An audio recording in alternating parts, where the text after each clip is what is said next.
Hello,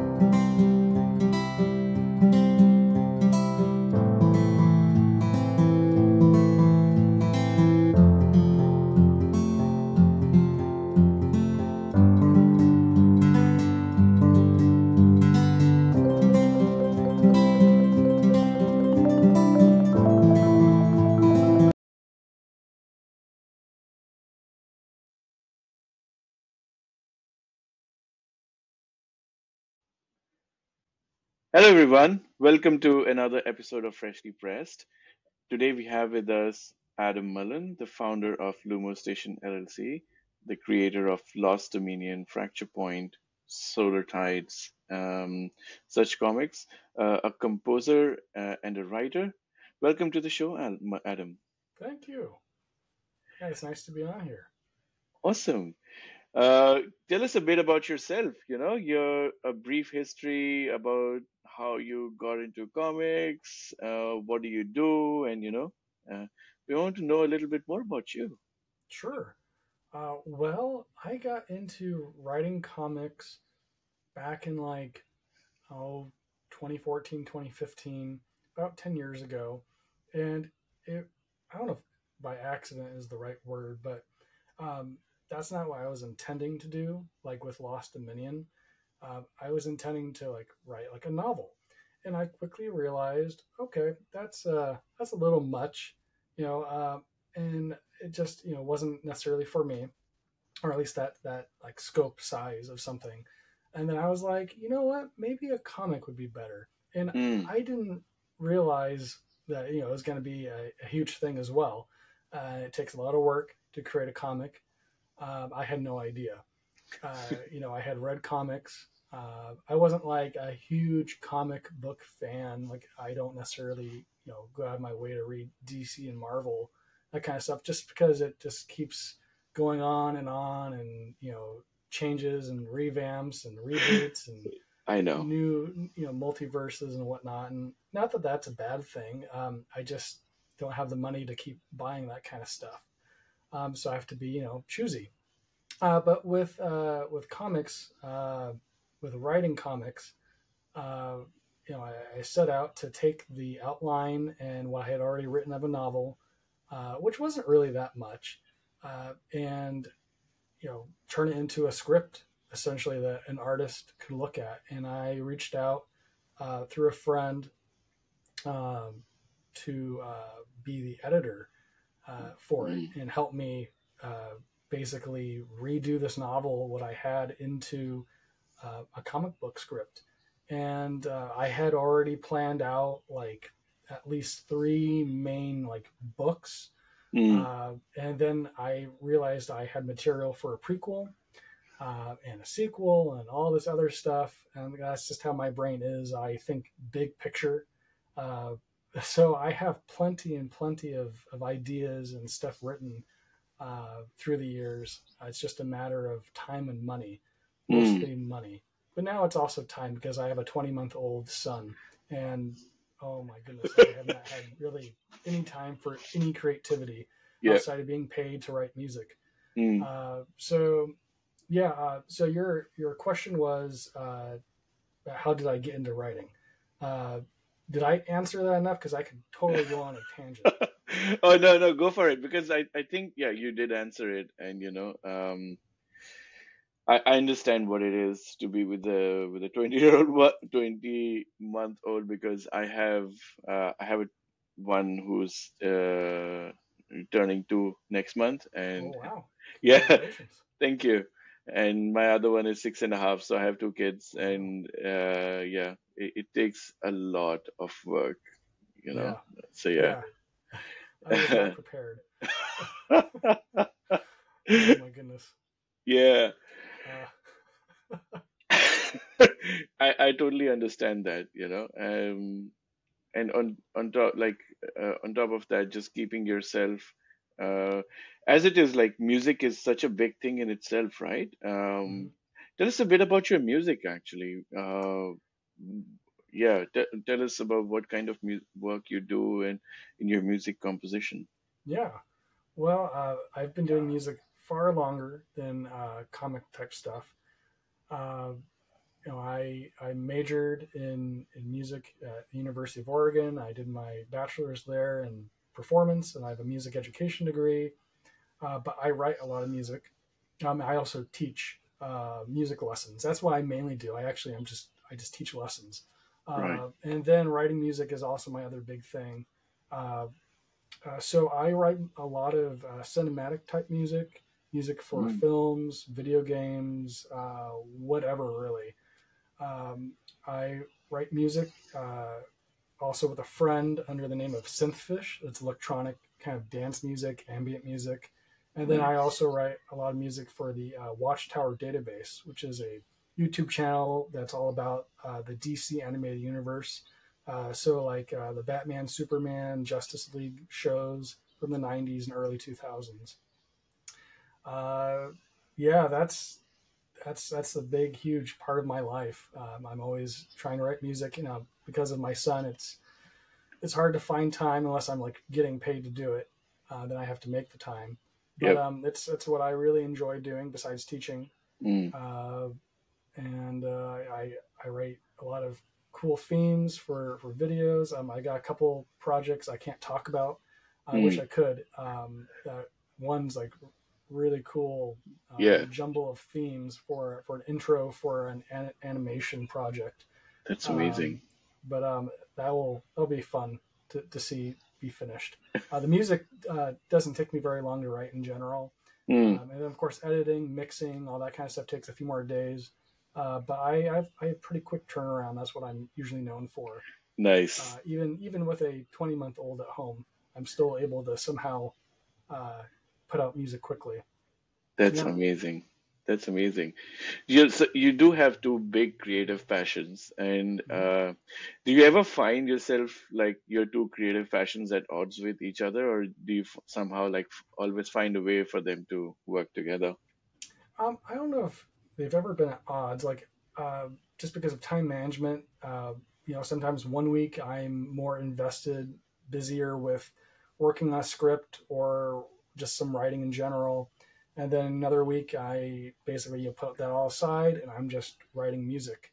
Yeah, Sometimes it's both. It just depends on my time. But prior to having a child, that's how it usually went. yeah. Um, and now it's just kind of whenever, whatever works. And then most of the time I'm sitting there going, I don't know what to write. I don't know what to Yeah, do. And yeah. But when that happens, I guess this kind of goes into the writing process is, move on to something, a new section and yeah, go from there or write something that's just bad down so I can get through to the next section that I know what it's going to be. And then I go back later. yeah. Yeah. That's, But most of the time, I try to make them work together. Which I wish I could do more of. yeah. But like an example of that is with like Lost Dominion. I wrote through Synthfish through my electronic music group three like dark ambient tracks that kind of go with the first issue of my anthology for Lost Dominion called Tales from the Lost Dominion, that's and it fantastic. kind of gets you in this mood of what this battle is. There's this giant battle that's a big part of the lore of my comic, and so you listen to this, and it's very dark, very kind of depressing, and it's supposed to be about the last battle, which is Yeah, what I see you're looking at it there. It happens to be the second issue from that anthology series. It is called tales The from. Last Battle, Mm, and so it kind of goes along with that. And I've got a bunch of like little short stories and vignettes and stuff that also kind of go with that and expand on certain scenes from the comics or is extra or whatever. And that's my way of just continuing to grow this universe, this series, mm, because money it costs takes money costs money to come up with more comics, and it takes a lot of time too. So it's yes. far easier to just write something down. It was also just another creative outlet, Yep. and my whole kind of idea behind the projects I do is that there is more than just one type of medium, one type of media to experience. So with Lost Dominion, like I was saying, there's short stories and there's the comics, of course, and then the music. But I also have like this choose your own adventure style type of story. Nice. I have an in-universe, in-character Twitter account, or I guess X account, that's a few years old. It didn't go on for too long, but it all of it contributes to one big universe, one story. Uh, so if you like the comic, then there's a lot more other stuff to enjoy. And the interesting thing is that I've been working on Lost Dominion as a whole, like for almost 10 years now. Next week, next Friday, will be 10 years since I came up with the idea Wow. for Lost Dominion. Yeah, because I was nearing the end of my graduate work, my master's in music performance. I just had like a recital to give. I was done, so I was bored, and I sat there one day in the lobby of the School of Music and just thought, I really want to write a science fiction story, Yeah. and that's where the novel idea came from. And I just kind of started, and maybe this goes into the writing process question that you have for me. But I started listing all the sci-fi shows and stories and whatnot that I enjoy. And of Yeah. course, Star Trek was there, Star Wars, Stargate, Farscape was another one I listed. Mm. And I thought, well, why do I like those? What about them? Or what's interesting from each of these types of stories? Yeah. And it was kind of my way to kind of jumpstart something, get the creative juices flowing, so to speak. Absolutely. And I came up with basically that there are two warring, um, like empires, and it's in space, and this has been going on for a while. And by I know that's like the big overarching idea. Like I don't know if I don't remember if I said it on camera or if it was before, but I'm a big picture kind of person, so I have tons Mm. of big ideas, and so I knew that was the overarching like landscape for what would be Lost Dominion for that first story, that first issue. And so then I had to make myself zoom in on what those details were. And that's a little bit harder to do, but I can do it pretty easily now Mm. after almost 10 years. Doesn't necessarily mean that it's any good. That's why I have an editor who will go, yeah, no, try this instead. Don't do that. Yeah. Yeah, and so that's kind of it's the downside and the cool side to creating something over the span of almost a decade is Yeah. that from the first story that I wrote, technically in 2014, 2015, before it was technically a comic script, Mm. it's kind of like a different me. Mm. And it's also Ted Kendrick, my editor. It's a different Ted. And then our original artist, Mike Lombardo, it's a different Mike. So uh, if you look through the different iterations of the comic, Mm. and the creative team changes somewhat, but it can, the hopefully the quality goes up, Mm. gets better. And I'm Mm. sure with a lot of people when they first start writing comics, creating comics, producing them, the quality is not always going to be the same as later on in life, right? We all grow and get better. Absolutely. Absolutely. Yeah. Yeah. And so, sorry, go ahead. No, no, no. You were saying. No, I was just Oh, trying. Yeah. Finish it. Finish your point. Then we'll. okay. Yeah. I Yeah. was going to say something that Ted and I are doing slowly in the background is that we're kind of remastering, revamping the first three Mm. issues of Lost Dominion into 6 issues. And I don't think I've publicly talked about that yet. And updating the lettering that he did. He was also the letterer for these issues, and making it more kind of like industry standard looking comic, Mm. Mm. something that's not as different or as indie looking. And so it's all the same artwork. We're keeping all that. It's just the inside of it will look a little bit different. The lettering won't be as huge, so then the art has more space to breathe, and you'll be able to enjoy the art more.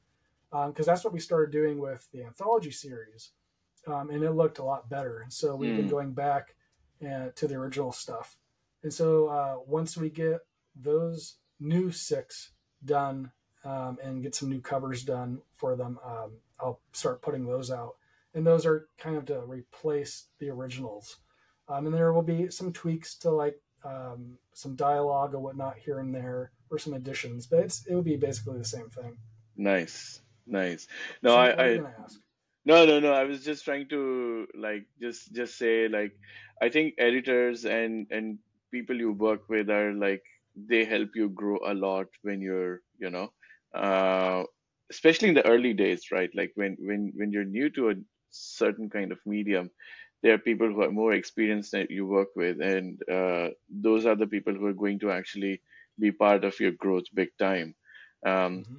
Especially working with editors is amazing because they're usually the voice of reason. Like creatives, as us creatives and like writers and even sometimes artists, we get when we get in our flow, we just tend to like um just let it out, and then it's the editor's job to be the voice of reason and say, yeah, that doesn't work. uh for like for writers it works because it's their brainchild, right? But may not work for a lay person who's actually reading it. Sure. Yeah. So yeah, I love that, and I love that. uh, what I absolutely love about what you're saying is, since you have lived in this world for almost 10 years now, it's all it's now grown from just being that seed of idea that you started with as a novel, and it's grown into this whole thing where it's a living thing in itself, right? Like there's Yeah. music and there's comics and there's other short stories. The thing I like about short stories is, like I used to write a lot of short stories before, and I loved writing short stories more than writing a longer form of novel was because um, you don't have to actually you have to do world building, but you don't have to do it in a way with rich descriptions and a huge like it's not a huge part of it. So, and also you don't have to go like write character backgrounds and things like that in a big way.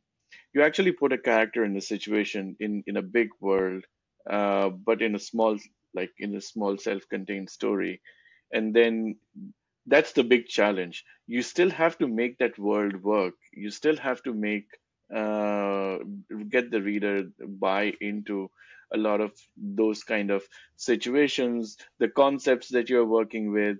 Um, but at the same time, the characters should be strong enough, even without a backstory. They should be strong enough for a reader to hold their attention for for Sure. whatever number of pages that you're writing. So I love that challenge in a short story, and that's what you get to explore, the difference between like a full story arc and a short Hmm. one. So yeah, kudos to you for creating all of this. And Thanks. do you have like links of like the original soundtrack in the books? And do you have all of those there? Yeah, I've got links for all that stuff. Yeah, so I can Oh, always supply that to you if you need those. awesome. Usually, what I love seeing is when people open the book. I've seen that happen more and more recently. A lot of people have like a Spotify playlist, but that's Mhm. usually people, just writers when they're writing, they're listening to that music, and they're like, this is what I feel like the soundtrack for this book should be, because Hmm. this is what inspired me while writing the book. So they make like a nice Spotify playlist. Usually the book finishes. You finish reading a comic before this list, but but if you have original soundtrack, that's even like that's next level. So Yeah. yeah. I've definitely been meaning to write more music. I had this big plan to write like a track of music for like each scene of the main comic, and I realized writing all out, going, "Oh my goodness, that's a lot of music. It'd be really cool."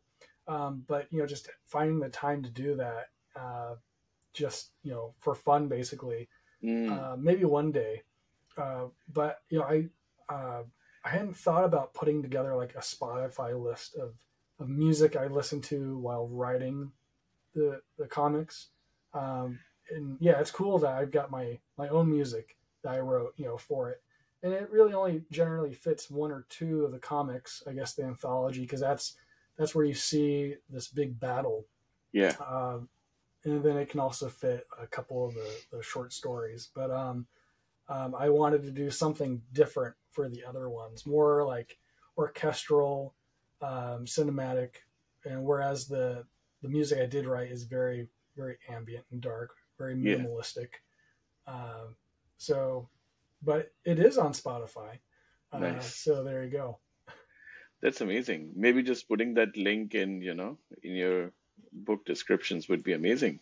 Yeah. Uh, Fantastic. Fantastic.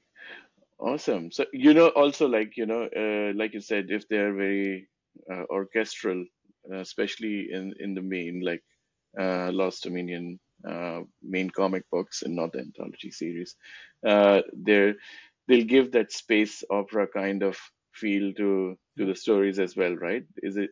Is that what you were going for?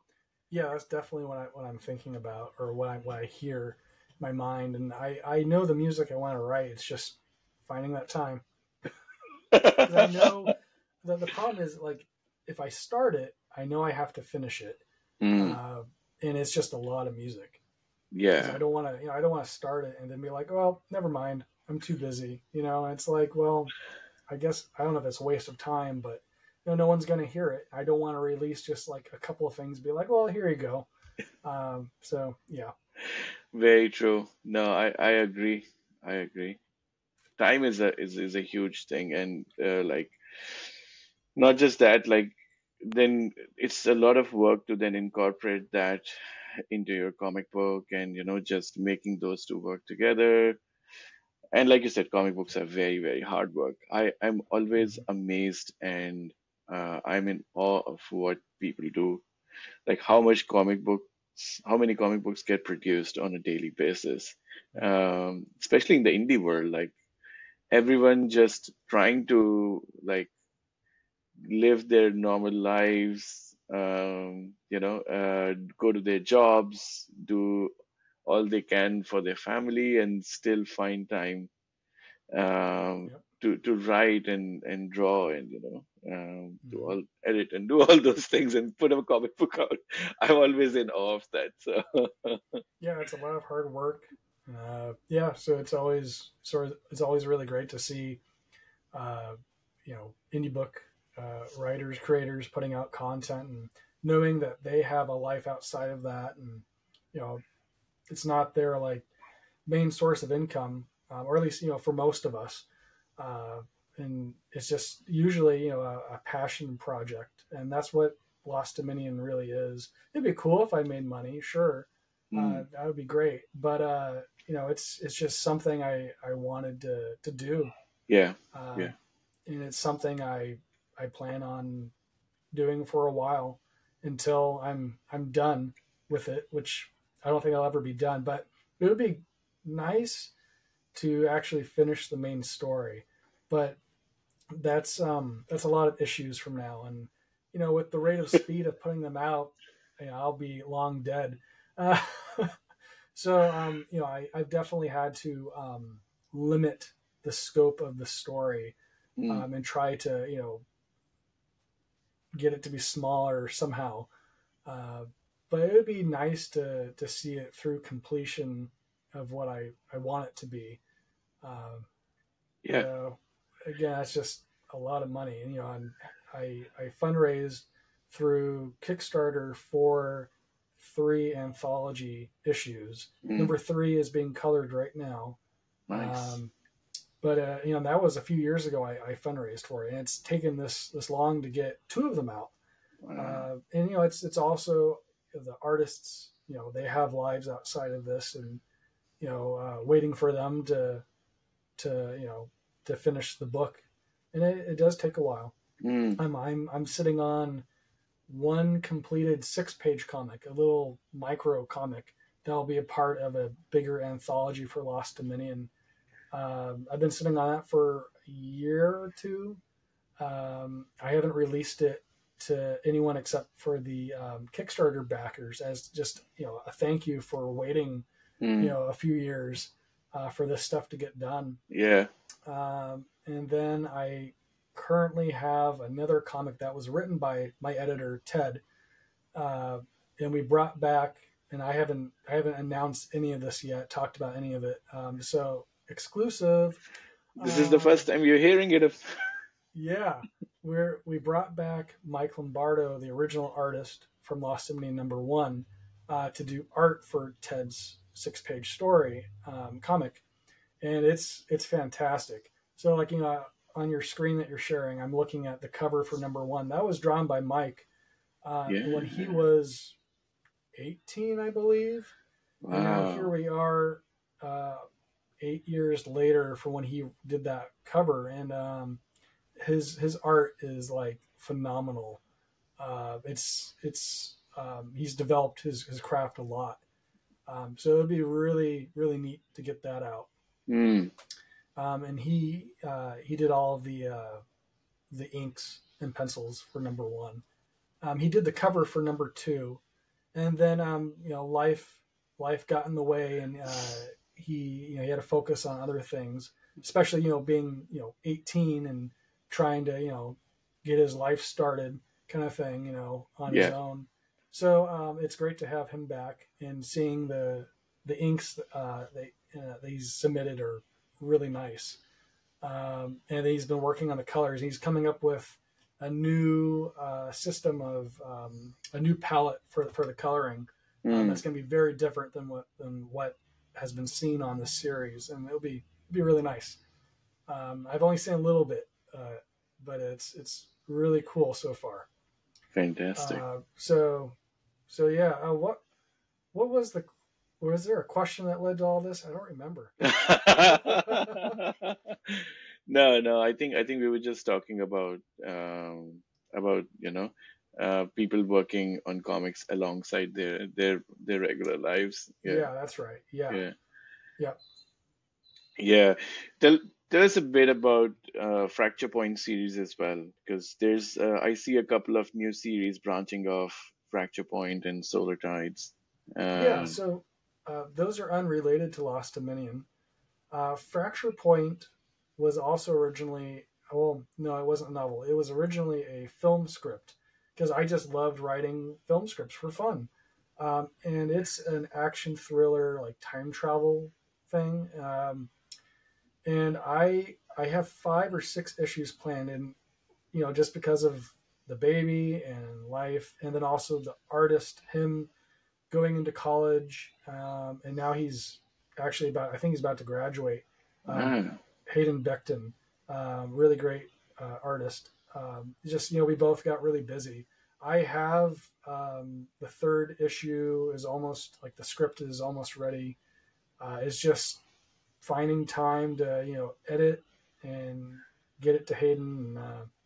So it's been kind of on the back burner. I have another little short like vignette I wrote for it that I was going to release, but I realized, well, if I release it by itself and I don't have any plans to release the 3rd issue anytime soon, then I'm just kind of leaving people hanging.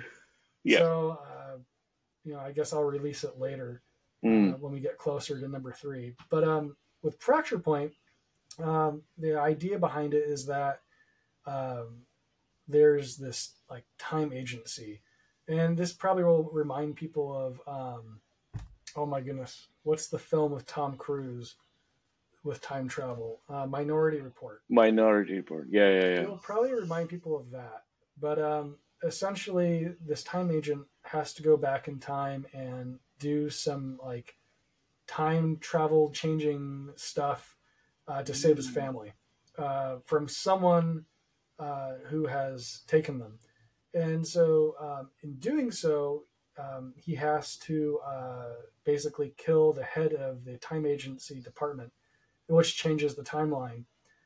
In another timeline, there are time marines from a branching timeline that's very different, like a dark future type of thing, are sent after him. And so I mean, I don't want to reveal like a whole lot. It probably Don't gets rather spoil it. confusing. Yeah, I have it all like mapped out with how time is supposed to how it all works, the yeah. different timelines and stuff. But it's a lot of fun. Nice. I just wish I had more time. That's the main theme here. Yeah. And then with Solar Tides, That's kind of like an all ages, like kids type story that I co-wrote, co-created with artist Valentina Viesti, and she did the coloring for Lost Dominion #1 and #2 for the interior coloring for that. Uh, and then we have another 2 scripts ready to go, but it's mostly just money for Mm. that. It just takes a lot of money to to pay her because she does really good work. I just don't have the money. Yeah, that cover is fantastic, by the way. It's Yeah, I'm pretty sure I kids, like any kid above like 8 years or 9 years old, would easily pick that up. Like that's a yeah. really good cover. Yeah. And the coloring was done by Marcelo Melikai, and he did the interior and cover for Lost Dominion #3 that you're looking at there. He did all the art for that, and then he did the some of the art for Lost or Tales from Lost Dominion #1. He did the cover. And he did the coloring for it. Mike, before he left working on this series because of life stuff, he also did most of the art for Tales from Lost Dominion #1. And then uh, anyway, Marcelo did the coloring for Solar Tides #1, and it all turned out really well. It's a fun little beginning of a greater adventure story. Nice. It's like supposed to be kind of semi steampunk, Mm. sci-fi, pirate swashbuckling adventure.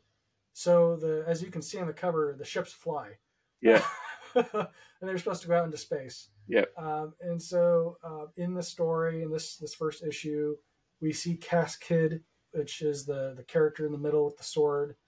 Um, she and her crew, they basically she gets a treasure map, and they start their adventure.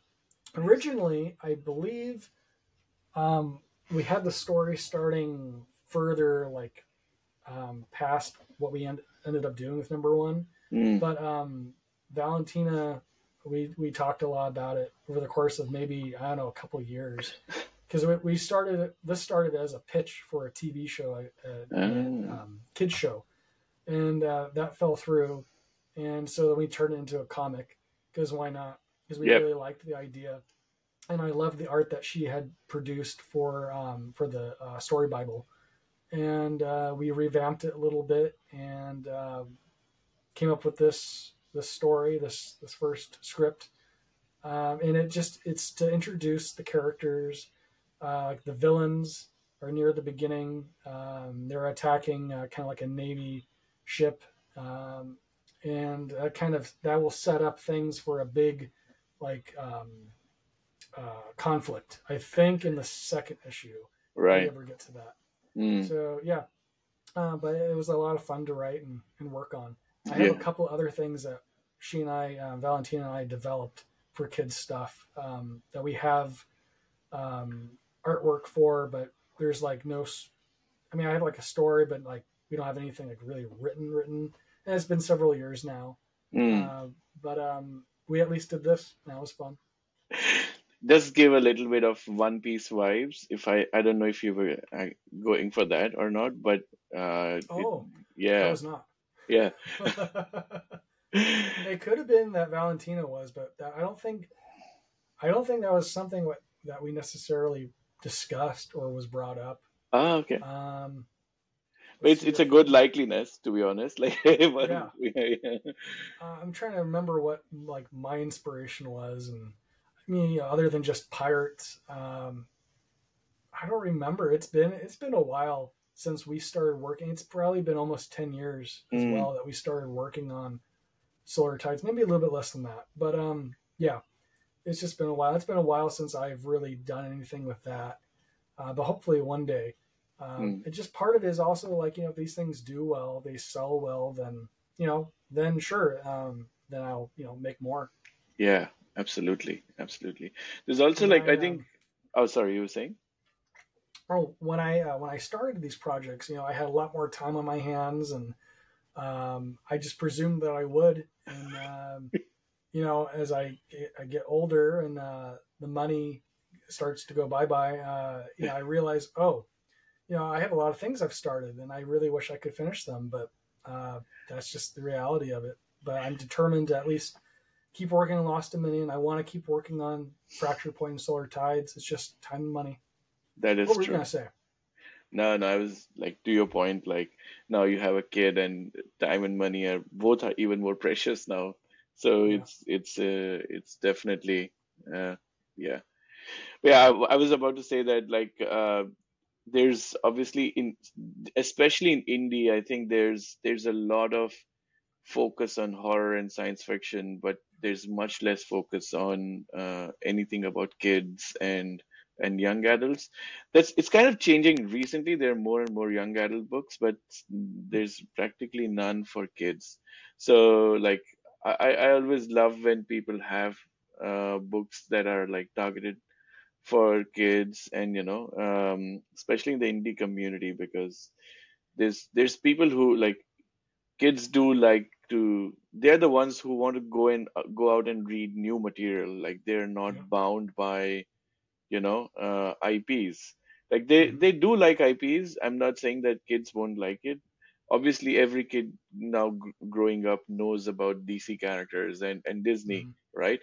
Every single kid in the world knows about Disney now. But if you give them something new, they're the ones who are like most open to reading new material, not bound to anything they've known before. So, Mm-hmm. um, yeah, because especially with my daughter, like she's always like consuming things. Like she just wants to, just pick up and read. And I've given her like indie books that are, say, for like 10-year-olds. She's 6.5, but she just picks up and reads them. Like she just loves it.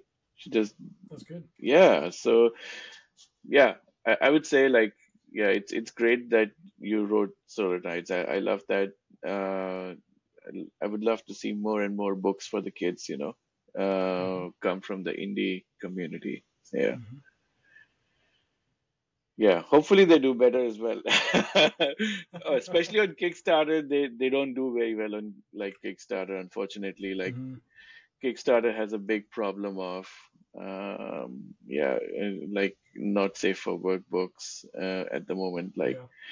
they have people just add stuff that's not safe for work uh, to basically boost their campaigns and sell more books. But yeah, I've seen like authors do like they have three books, one of which like two of which would be like really like their passion projects and like stuff that they love to do, and one of them, the one that actually makes the most money, would be like a not safe for work book. So they can actually fund their other two projects better. Well, all my stuff is definitely safe for work. Mm, Um, Lost Dominion, I substitute, strong language for made up stuff, which I took that cue from like Farscape or Battlestar Galactica, other franchises. Uh, so it's fun to make up words. I don't know who it was. Someone was trying to tell me that one of the main words I said or I used was just too long of an expletive to use. Like actually use like if you were yelling at someone, you wouldn't use it.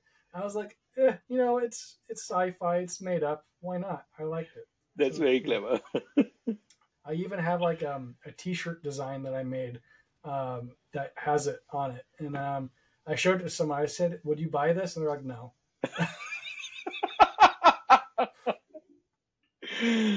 Fantastic. That's fantastic. That's amazing. Awesome. I think you might have answered this question already. For most part, actually, you already named four things that you love a lot. So maybe that question is invalid, or maybe you can just fill in the blanks. So I usually ask people, what's your favorite top five favorite pop culture stuff? Could be movies, TV shows, music, comic books, novels or books, any five things that inspire you or you like. We already mentioned I a few. So Yeah, yeah, yeah. I'm very much like a visual person. I that's how I consume most of my media. So I'm always watching Star Trek or Star Wars. I enjoy Stargate, Farscape, the Orville. I didn't like it at first because I was like, this is just kind of like an immature version of Star Trek. And then I gave it another chance, and I really enjoyed the third season. That's like some of the best Star Trek I've seen. Mm, So and I play a lot of Magic the Gathering, but I mostly play it with myself and my right. partner. I make her play against me, and she actually wins quite a few games. But if I had time, I would go to the comic book shop and I would play against other people. Yeah. But I have tons of Magic cards, and I like to make decks and play. Nice. I have behind me. I don't know how much of this. I can only see this much on the preview of my video. Can you actually see more? I think so. Okay. Yeah. So I basically I have I have three walls full of Star Trek and other ship models and action figures and stuff. Have you ever heard of Eagle Moss? No, I haven't heard of Eagle So Moss. they went bankrupt a year ago or 2 years ago or something. But they produced all of these ship models from Right. Star Trek and other franchises. So Yeah.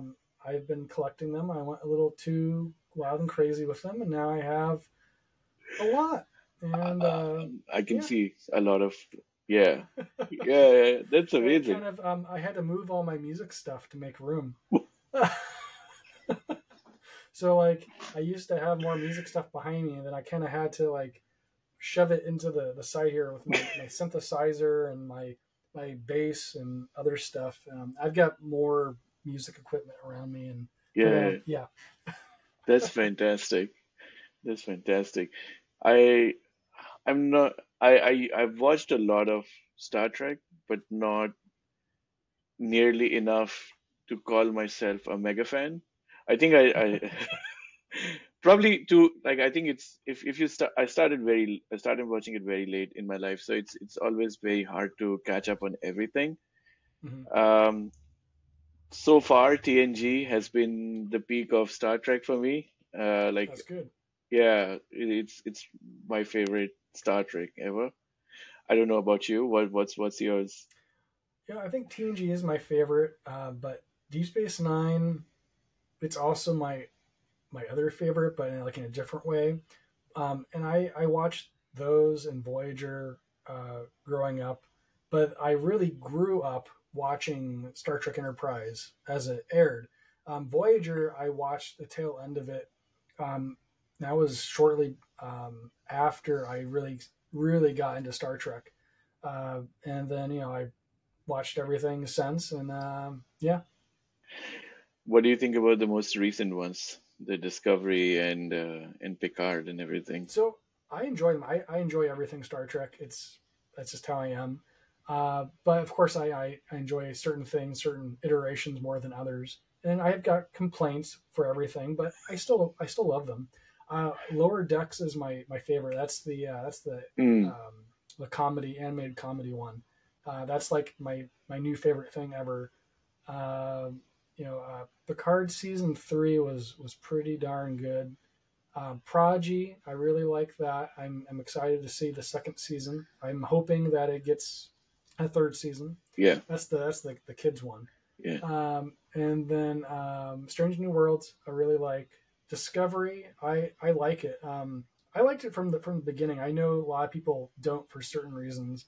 That a lot of those reasons are silly, but this newest season, season five, the last season that's airing right now, at least here in the United States. It's really good. It's got a lot of callbacks Okay, to TNG, and a very specific TNG episode. Uh, I don't want to give spoilers okay, for cool, you or to anyone else, but it's entertaining. It's good. awesome.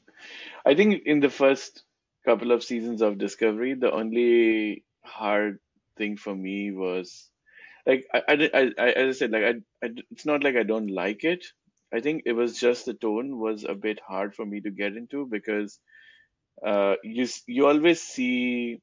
I think in most of the Star Trek, even Deep Space Nine and TNG and also the original Star Trek, the tone is always very hopeful, and it comes Yeah. from that place of hope, and when you see your Star Trek being really dreary, it just felt something off with it. Like it's Mm.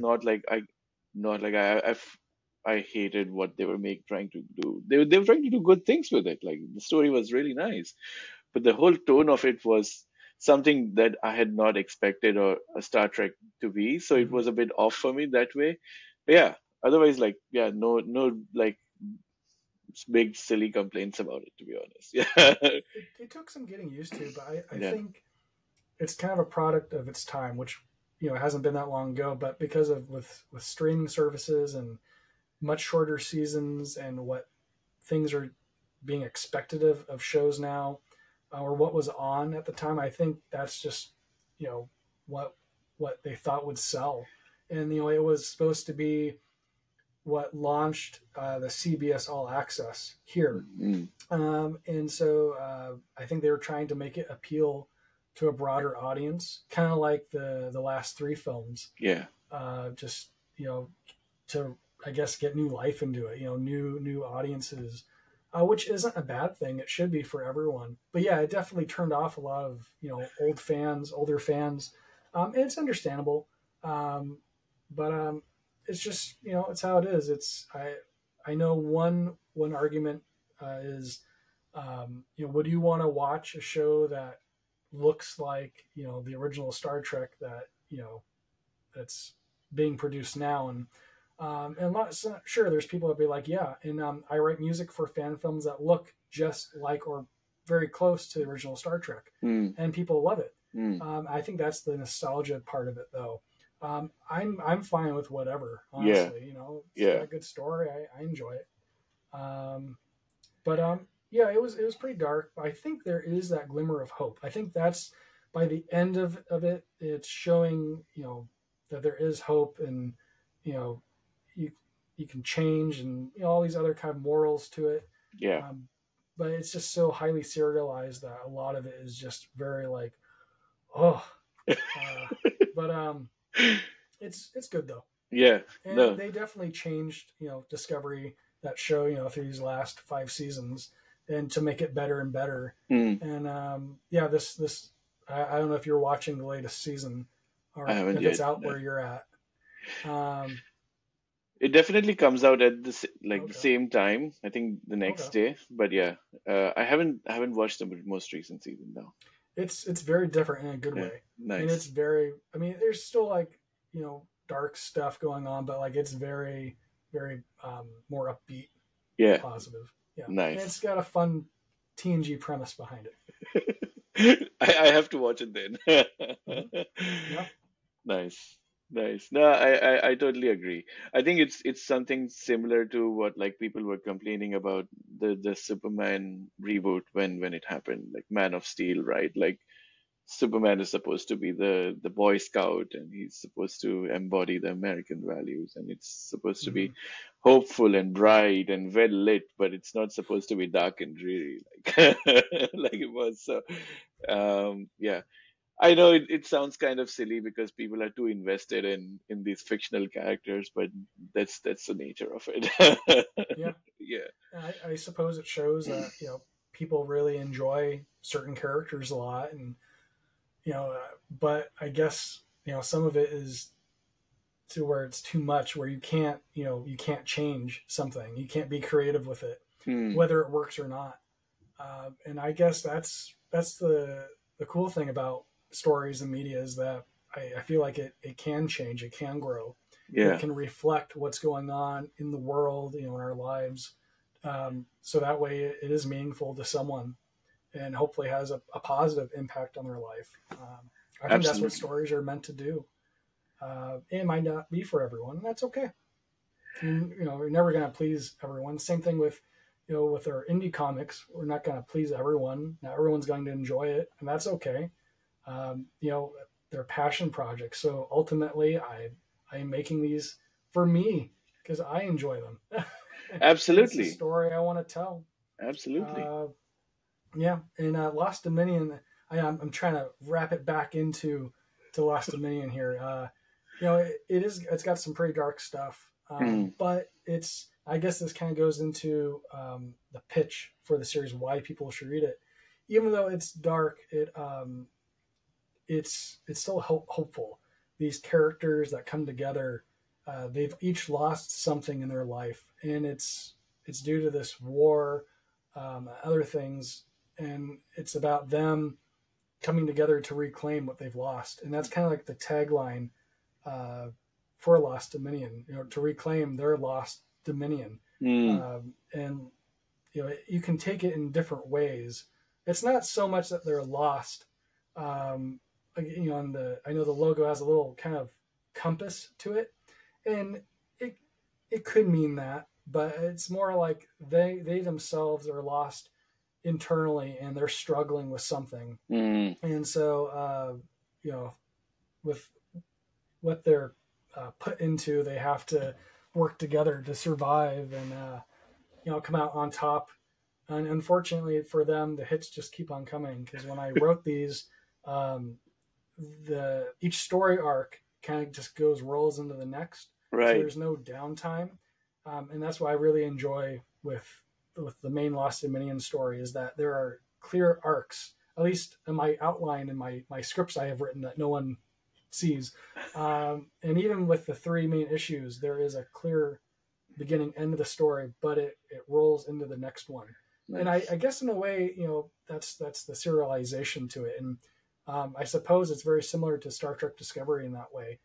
Uh, and I didn't mean for that to happen. 10 years ago, I wrote this way before Discovery, Yeah. way before I was thinking about or watching serialized television. Or, Mm, sure, there's always been serialized television, but like in the way that one episode goes right into the next, like what Discovery did.